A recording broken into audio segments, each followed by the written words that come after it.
বিপথে চালনা করতে সাহায্য করবে না? আপনার অমানবিকতার কারণে আজ ওই পরিচারিকা অসৎ পথ অবলম্বন করতে বাধ্য হবে না? এর জন্য দায়ী কে থাকবে?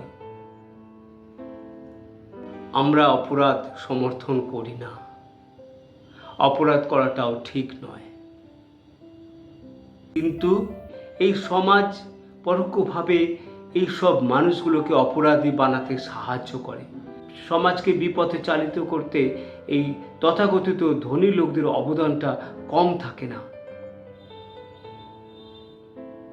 বড়লোক হওয়ার অহংকারে গরিব মানুষগুলোকে পায়ে পিষে মারার জঘন্য চক্রান্ত সমাজে বড় লোকরা করে চলেছে, তার কি অবসান হওয়ার প্রয়োজন নেই?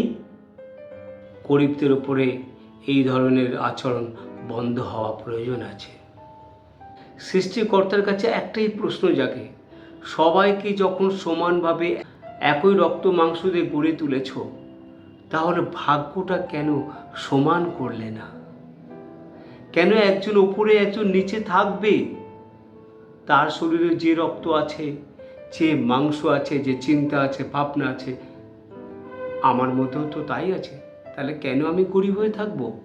এই বৈষম্য কেন করলে ভগবান? এর জন্য ভগবানও কি দায়ী নয়?